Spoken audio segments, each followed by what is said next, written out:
In the silent heart of Colorado's Rocky Mountains, there is a prison built not to hold bodies, but to break minds. A fortress of steel and concrete where sunlight enters like a rumor and footsteps echo like warnings. ADX Florence, the Alcatraz of the Rockies. A place designed for the worst of the worst, or so they say. But inside these isolation chambers, where men vanish into 23 hours of darkness, there's another presence, unseen, unmentioned, and unknown to the outside world. A group whose work is not listed on public documents, whose names never make the news, and whose decisions shape the fate of every inmate who enters the Supermax. They are the hidden psychologists of ADX, the silent engineers of obedience, the architect of sanity, and sometimes the destroyers of it. Today, their secrets are about to be uncovered. And once you hear what happens behind those steel doors, you'll never think of rehabilitation the same way again. This is the story of the mind games behind concrete, and the man who risked everything to expose them. Deep in the administrative wing of ADX Florence, far beyond the inmate corridors and the cameras that watch every step, lies a suite of unmarked rooms. They are quiet. Too quiet.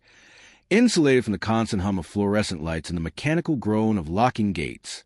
Even the guards tread lightly here, as if disturbing something fragile or dangerous. This is where psychological evaluations are conducted, not the routine assessments reported to the Bureau of Prisons. No, these sessions are different, strictly confidential, accessible only to a handful of staff with high-level clearance. Even the wardens, past and present, have admitted off the record. Some files in this wing are sealed so tightly that even they cannot open them. Inside these walls, a system exists that the public was never meant to understand. Structured interviews, behavioral experiments, and subtle manipulations designed to test how long the human mind can adapt to sensory deprivation. And for years, these operations have remained invisible, protected by bureaucracy and buried under national security protocols. But everything begins to unravel when an inmate arrives who responds to isolation differently. Someone who should have broken but didn't. Someone whose resilience becomes a threat. And someone whose reactions force the hidden psychologists to make decisions they've never made before. ADX Florence was built to control chaos, but over time, the real chaos has shifted.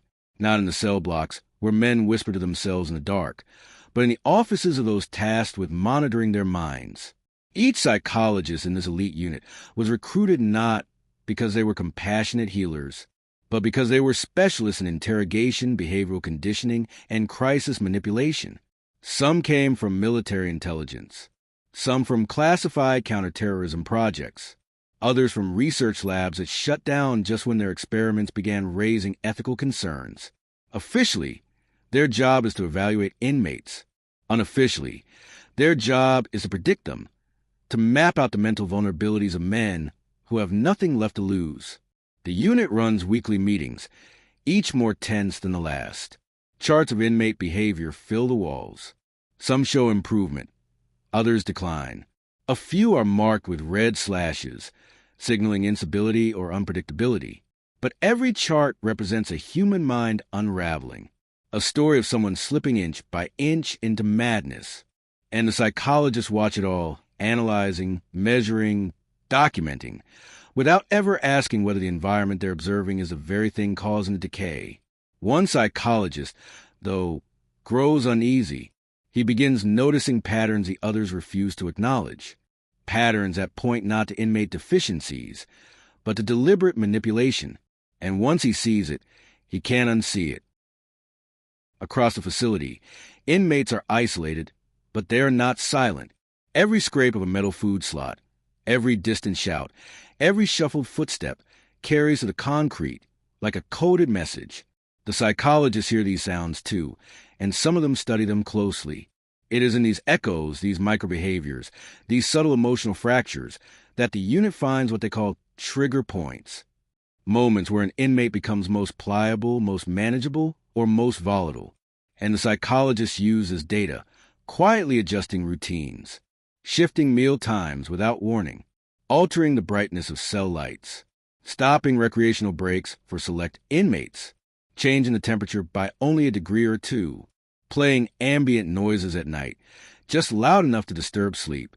Individually, these adjustments seem minor, almost invisible, but together, they form a system of pressure designed to mold the mind from the inside out. Yet amid this controlled psychological landscape, one inmate refuses to follow the predicted patterns. He resists the pressure.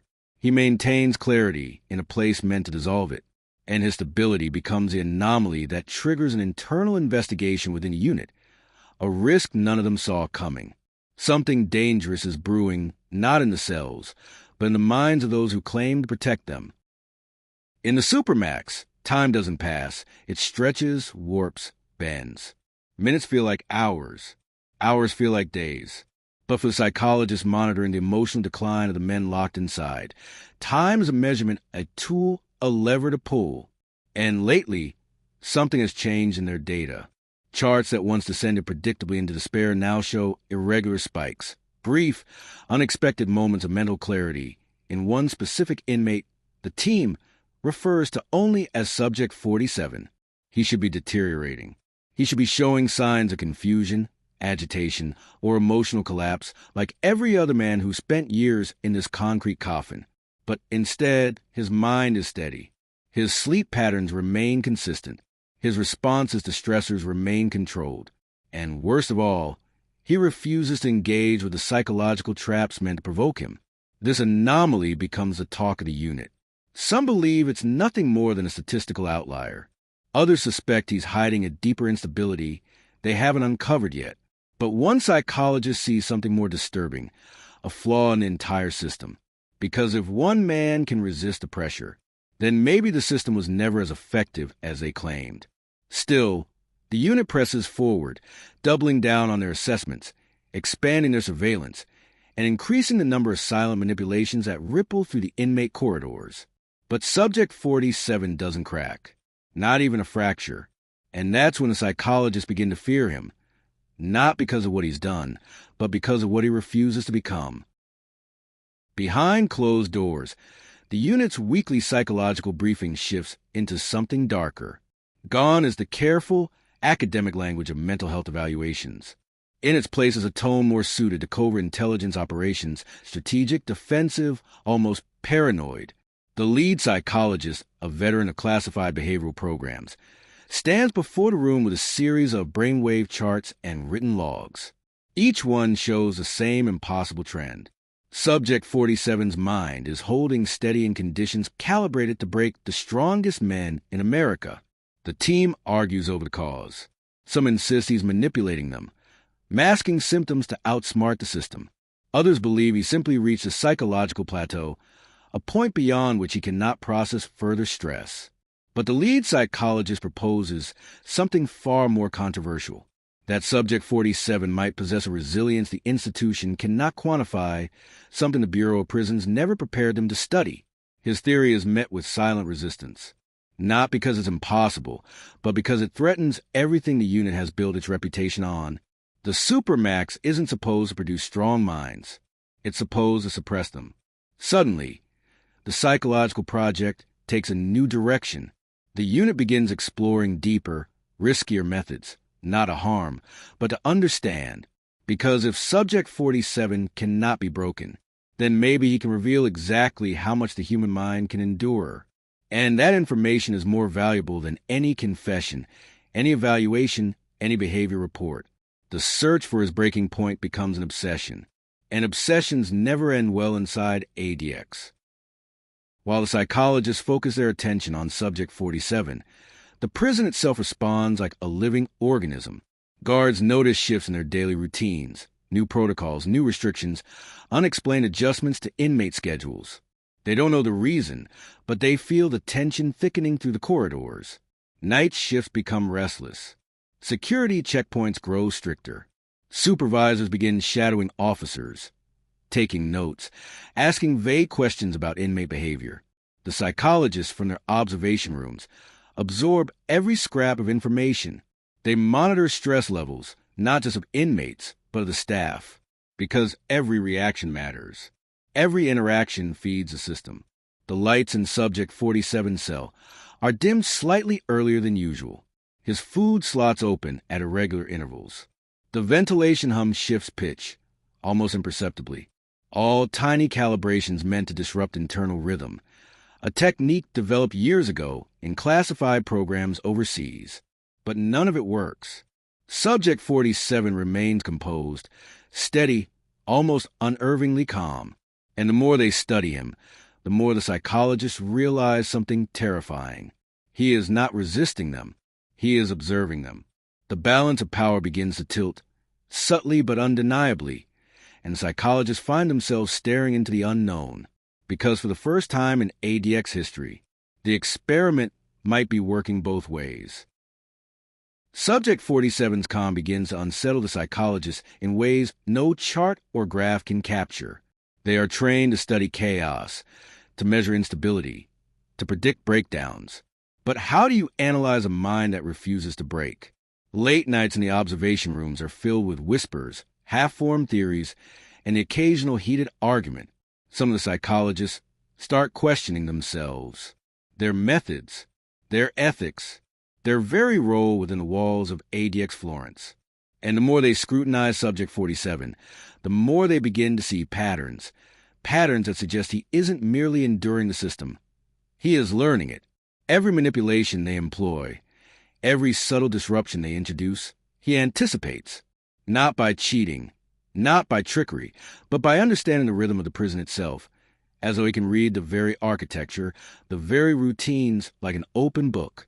This realization ignites fear, not the fear that comes from violence or chaos, but a colder, sharper fear, the fear of the unknown. If Subject 47 can read them, then who is really controlling the system? The unit begins to operate differently, more cautiously, more secretively. Meetings are moved to locked rooms. Conversations are whispered, logs are redacted. Even among themselves, trust becomes fragile, because now the experiment has shifted. ADX Florence is no longer just a prison designed to dominate minds. It is a battlefield, and the psychologists are realizing, perhaps too late, that they may be the ones under observation.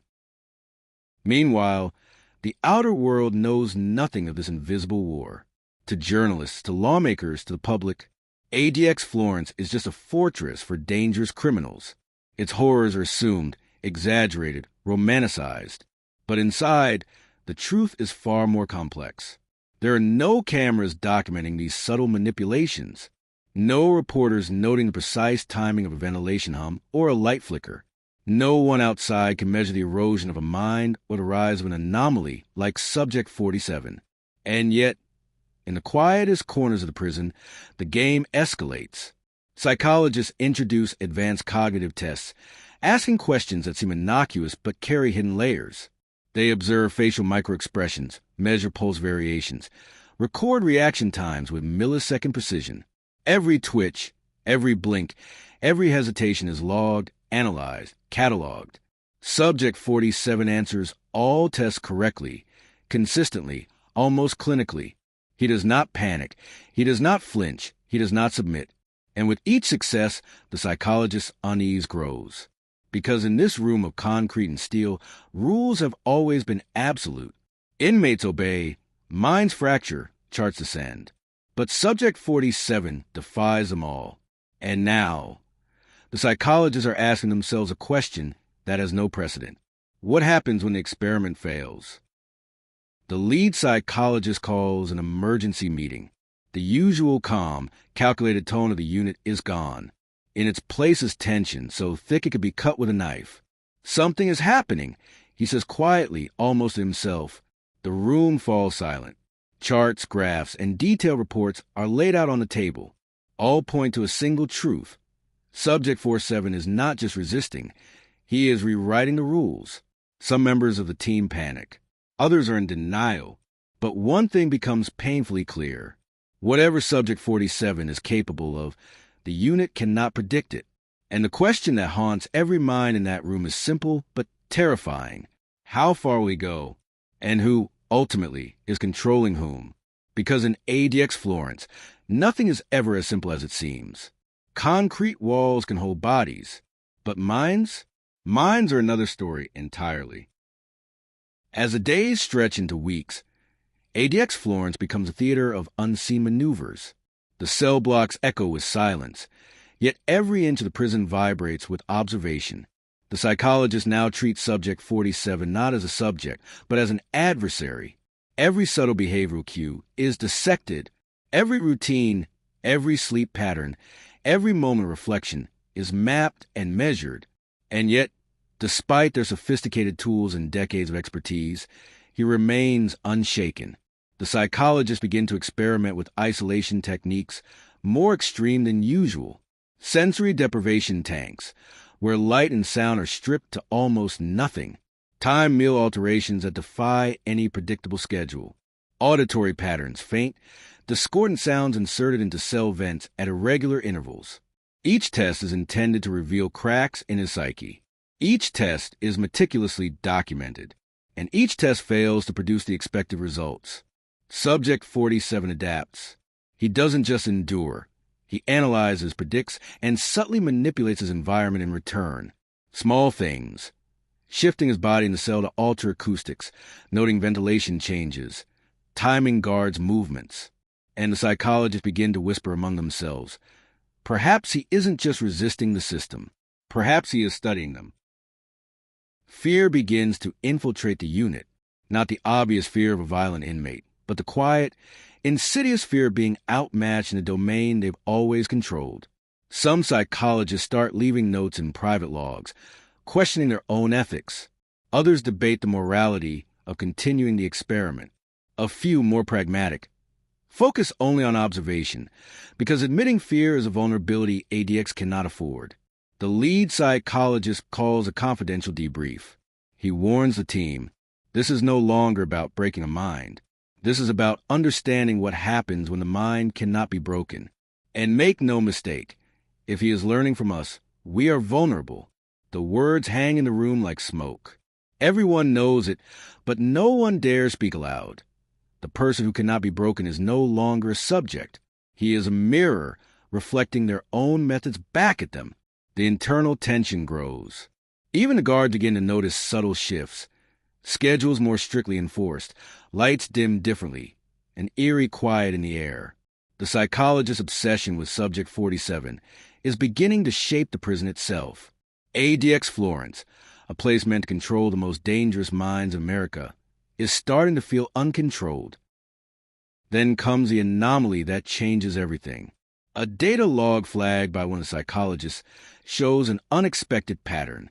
Subject 47 has been predicting test sequences before they are administered, not by luck, not by coincidence, but with such accuracy that it suggests anticipation. Every shift in lighting, every variation in routine, every minor psychological adjustment is somehow accounted for in his behavior. Panic grips the unit. No protocol in ADX history accounts for an inmate who can anticipate manipulation. No report, no research, no training can explain this. The psychologists begin covertly documenting every interaction, every subtle gesture, every nuance of his behavior. They isolate him further, yet even then, the anomaly persists. And slowly, the terrifying realization sets in. Subject 47 may be exceeding the experiment itself, not resisting the system, but rewriting it. For the first time, the psychologists see a truth that no amount of training or data can prepare them for. ADX Florence was designed to break minds, but some minds refuse to be broken, and some may, in fact, break the system instead.